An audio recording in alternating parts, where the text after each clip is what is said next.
అందరికీ నమస్తే. నేను మీ Gayatri. Welcome back to our channel.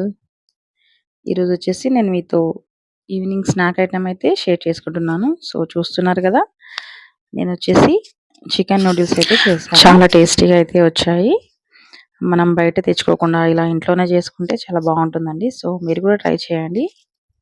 నేను ఎలా చేశానో చూపిస్తాను చూడండి. ఫస్ట్ అయితే నేను బౌల్ అయితే తీసుకున్నాను. ఒక పావు కేజీ చికెన్ అయితే తీసుకున్నానండి, ఎక్కువగా కాదు. ఫస్ట్ అయితే మ్యారినేట్ చేశానన్నమాట. అందులో కొద్దిగా పెప్పర్ పౌడర్ అయితే వేసాను. ఫస్ట్ మిరియాల పొడి, ఇంకా సోయా సాస్ వేసానండి. ఒక చిన్న కప్ అయితే సోయా సాస్ వేసాను, ఒక స్పూన్ దాకా. కొంచెం వెల్లుల్లి, చిన్నగా కట్ చేసి పెట్టుకున్న వెల్లుల్లి అయితే వేసుకోవాలి. ఇంకా కొంచెం క్యాప్సికమ్ వేసాను. ఒక ఎగ్ అయితే వేసుకున్నానండి, బీట్ చేసుకొని. సో అదంతా కూడా కలిపేసి ఒక 10 to 15 మినిట్స్ అయితే పక్కకు పెట్టేశానండి. మనం నార్మల్గా చికెన్ పకోడీ చేసుకున్నట్టు మ్యారినేట్ చేసుకుని అలా కూడా వేసుకోవచ్చు, ఇలా కూడా వేసుకోవచ్చు అండి. ఇలా చేసుకుంటే కూడా టేస్ట్ చాలా బాగుంటుంది. సో ఇలా ట్రై చేద్దామని అయితే చేశాను. కొద్దిగా సాల్ట్ కూడా వేసాను లాస్ట్లో. ఇప్పుడైతే నూడిల్స్ని మనం ఉడికించుకోవాలి కదా, అందుకోసం అయితే వాటర్ అయితే పెట్టాను. వాటర్ హీట్ అయ్యాక అందులో కొద్దిగా సాల్ట్ అయితే వేసానండి.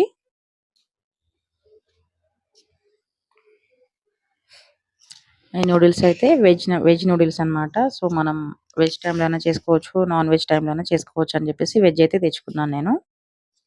అందులో కూడా 2 టైప్స్ ఉన్నాయండి, వెజ్ ఉన్నాయి, నాన్ వెజ్ ఉన్నాయి.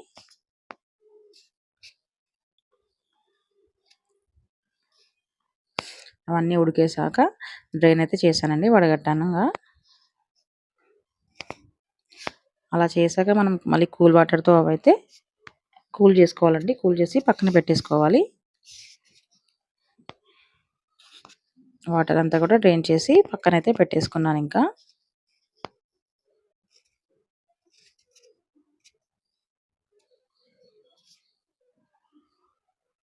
సో ఇప్పుడైతే ప్రాసెస్లోకి వెళ్ళిపోదామండి.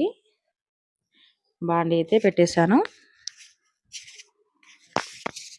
ఒక 3 స్పూన్స్ అయితే ఆయిల్ అయితే వేసాను. క్వాంటిటీ ఎక్కువనే ఉన్నాయి కాబట్టి ఆయిల్ కొంచెం ఎక్కువనే వేసానండి.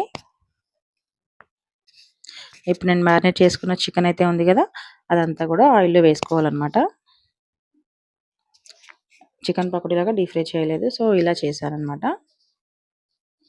ఇందులో కారం, పసుపు అవన్నీ అవసరం లేదండి. మనం పెప్పర్ పౌడర్ వేసుకున్నాం కదా, ఎగ్ వేసుకున్నాం, సాల్ట్ వేసుకున్నాం, సరిపోతుంది. చికెన్ అయితే ఉడికాక దాన్ని అయితే తీసి పక్కన పెట్టేసుకోవాలి.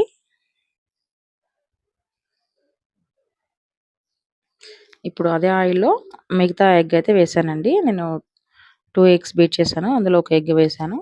ఇప్పుడు దీంట్లో ఒక ఎగ్ అయితే వేసాను.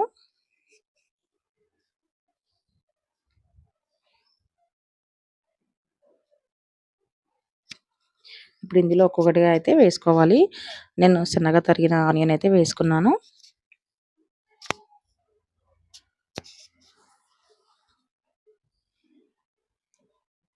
నా దగ్గర ఉన్న వెజిటేబుల్స్ అన్ని చాప్ చేసుకోవచ్చు అండి. ప్రెజెంట్ అప్పుడైతే నాతో క్యారెట్ ఇంకా క్యాప్సికమ్ మాత్రమే ఉన్నాయి, క్యాబేజీ లేకున్నది. సో అవైతే వేసానన్నమాట.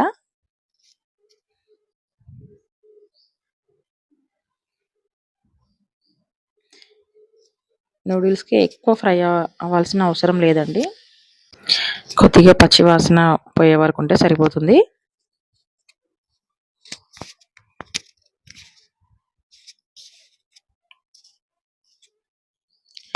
ఇంకా కొద్దిగా కరివేపాకు కూడా వేసుకున్నాను.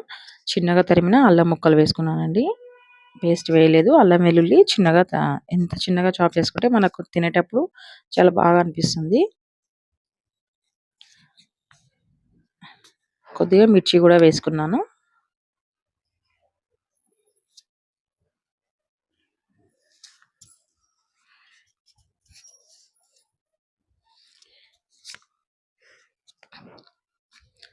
లైట్గా మిరియాల పొడి అయితే జలుపుకోవాలి.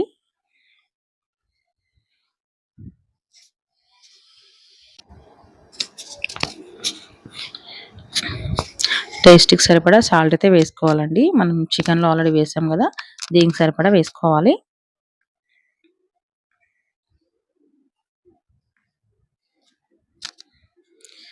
నేను ఇది ఈవినింగ్ టైంలో చేశానండి. సో లైటింగ్ ఫోకస్ అంతగా లేదు.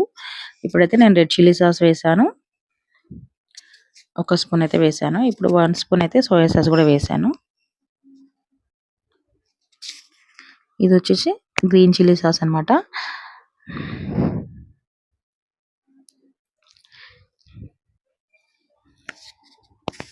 ఇవన్నీ కూడా ఒక్కొక్క స్పూన్ వేస్తే సరిపోతుందండి.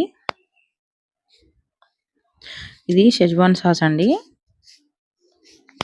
ఇది 2 స్పూన్స్ దాకా అయితే వేసాను నేను. టేస్ట్ బాగుంటుందండి ఇది వేస్తే.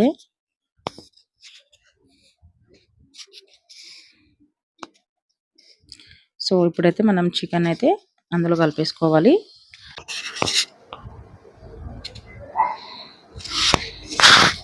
నా ఛానల్ని కొత్తగా చూసేవాళ్ళు సబ్ చేసుకోండి, లైక్ చేసి సపోర్ట్ చేయండి. ఓకే, మనం నూడిల్స్ని అయితే ఇందులో కలిపేసుకుంటే సరిపోతుందండి. ఇంకా అంతా వేసేసాం కదా. చూడండి, ఇందులో నేను మిర్చి పౌడర్ కానీ ఏది కానీ వేయలేదు. చిల్లీస్ ఉన్నాయి కాబట్టి, క్యాప్సికమ్ ఉంది, ఇంకా పెప్పర్ పౌడర్ ఉంది, ఈ గ్రీన్ చిల్లీ సాస్ ఇవన్నీ ఉన్నాయి కదండి, వాటితోనే కారం అయితే సరిపోతుంది. వేయనవసరం లేదు. ఇంకా టేస్ట్ కూడా స్ట్రీట్ స్టైల్లోనే వచ్చాయండి, చాలా బాగా వచ్చాయి.